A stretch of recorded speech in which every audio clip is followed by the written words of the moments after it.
Hello दोस्तों, कैसे हैं आप सब। मैं आशीष आपका ट्रेकिंग चैनल पर स्वागत करता हूं। दोस्तों, आज की नई वैकेंसी एनएचएम राजस्थान की तरफ से आई है। राजस्थान स्टाफ सिलेक्शन बोर्ड की तरफ से आई है। दोस्तों, इसमें एनएचएम की वैकेंसी आई है। आइए देखते हैं नोटिफिकेशन में क्या है इसका। सबसे पहले हम इसके नोटिफिकेशन में जाएंगे। यहाँ पे जैसे ही पहुँचेंगे दोस्तों, यहाँ पे जो 28/1/2025 की फुल एडवर्टाइजमेंट स्कीम आई थी दोस्तों, ये इसको हम जैसे ही ओपन करेंगे ये ओपन हो जाएगा। ये जो नोटिफिकेशन आया है ये राजस्थान की तरफ से एनएचएम की भर्ती के लिए आई है।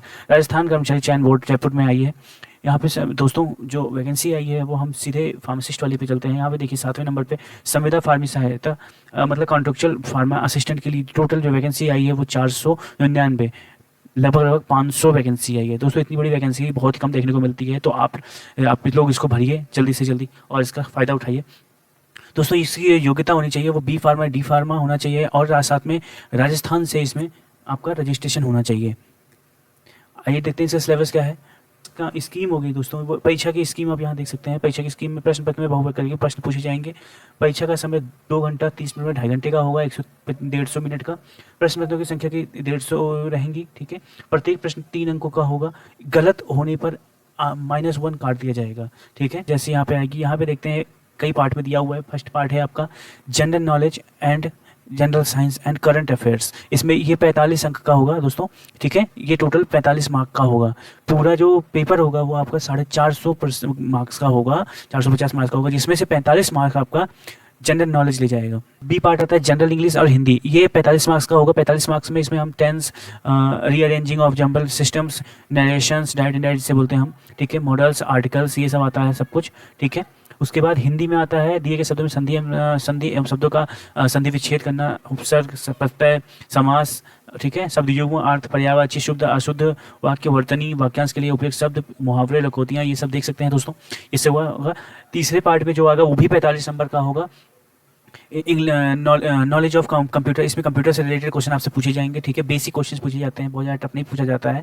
ठीक है, डी नंबर पे आपका आता है नेशनल हेल्थ प्रोग्राम। क्योंकि आप एनएचएम से जुड़ने जा रहे हो तो ये जरूरी होना चाहिए कि आपको जितने भी नेशनल हेल्थ प्रोग्राम्स होते रहते हैं गवर्नमेंट द्वारा या एनजीओ होना चाहिए, Ayushman Bharat related health program जितने भी होते हैं उसको जानना चाहिए आपको। ये आपको 45 मार्क्स में पूछा जाएगा। इसके बाद आता है 270 मार्क्स का आपका प्रोफेशनल, मतलब अगर आप फार्मेसी से हैं तो आपकी फार्मेसी से पूछा जाएगा।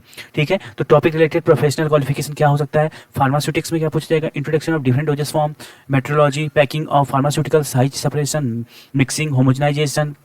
ठीक है, इस तरीके से देख सकते हैं आप यहाँ पे capsule, tablet, aseptic, processing of tablet, prescription, incompatibility in prescription, posology, ये सब पूरा पूछा जाएगा आपसे। डोजेस फॉर्म में क्या पूछा, suspension, emulsion, semi doses form. इसके बाद फार्मास्यूटिकल केमिस्ट्री की बात आती है, वहाँ पे acid, base, buffer, antioxidant, gastrointestinal agents, topical agent, antimicrobial agent, astringent, dental product, respiratory stimulant, ये सारे आपको पता होना चाहिए। ठीक है, अच्छे से इसको पढ़ लेना। ठीक है, ये बहुत ही बेसिक सिलेबस है आपका। डी फार्मा बी फार्मा में जो पढ़ाया जाता है उन्हीं कुछ सब्जेक्ट को यहाँ क्वेश्चन में पूछे जाते हैं, तो आप डिटेल में मत पढ़ना, बस बेसिक पढ़ना, ताकि बेसिक से क्वेश्चन पूछते हैं। जैसे यहाँ पे विटामिन हो गया। ठीक है, विटामिन कौन से होते हैं, वाटर सॉल्युबल कौन से होते हैं, फैट सॉल्युबल कौन कौन से होते हैं। ठीक है, बी कॉम्प्लेक्स क्या होता है, इस सब। फार्माकोग्नोसी की बात करते हैं तो definition, history and scope of pharmacognosy. ठीक है, इसमें फिर कुछ पर्टिकुलर ड्रग्स दिए गए हैं, उनके बारे में पढ़ना है आपको, उनके एप्लीकेशन पढ़ने हैं कि क्लिनिकल पैथोलॉजी एंड बायोकेमिस्ट्री में क्या पढ़ना है। बायोकेमिस्ट्री क्या होता है, carbohydrate, lipid, vitamin, enzyme, therapeutic, introduction इसकी पैथोलॉजी और ब्लड, यूरिन, ये सब पढ़ना है आपको। ठीक है, स्कोप, एनाटॉमी एंड फिजियोलॉजी। ठीक है, skeleton system, cardiovascular system, respiratory system, इन सब चीज़ों को पढ़ना है अच्छे से। ठीक है, उसके बाद टॉक्सिकोलॉजी एंड फार्माकोलॉजी में क्या पड़ता है, introduction of pharmacology, route of drug administration of drug. ठीक है, general medical mechanism of drug action, drugs acting on the CNS, central nervous systems, drug acting on respiratory system, autacoids, cardiovascular drugs. Sir इसके इन सब बढ़िया से इसको पढ़ लेना बच्चों अच्छे से, क्योंकि बहुत इंपॉर्टेंट क्वेश्चन बनते हैं यहाँ से।